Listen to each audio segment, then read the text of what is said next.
Thank you so much for tuning into Literary Express.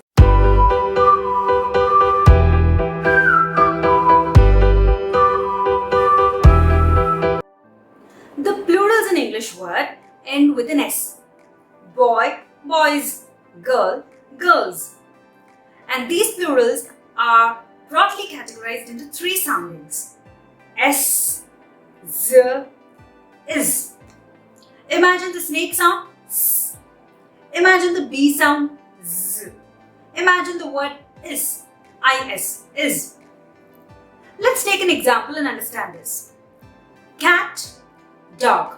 Their plurals are cats, dogs.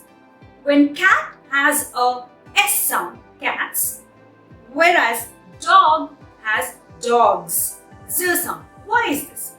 This is because of the vibration of the vocal cords. Vibration. Whenever there is a vibration, let's place our fingers on our vocal cords and understand this. Cat, cat. Do you feel a vibration? No. Dog, dog. There is a vibration. So, when there is no vibration, it is called as voiceless syllable. When there is a vibration, it is called as voiced syllable. Vibration yes, vibration no. Cats, cats, no vibration, and hence the plural form doesn't carry a vibration as well. Bricks, months, cups, cooks, no vibration at all. So the plurals have no vibration as well. Dogs, vibration, S.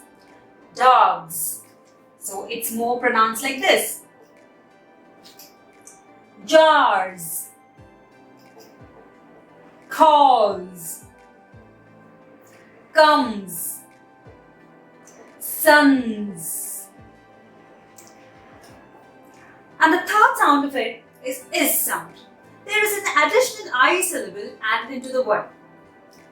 These words are common when the ending of the word is S, Z, J, Ch, Sh. Let's see the examples.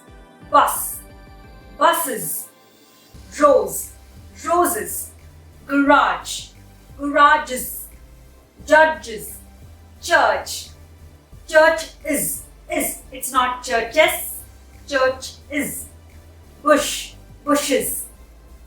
I hope you understood the different sounds of the plurals S, Z and S.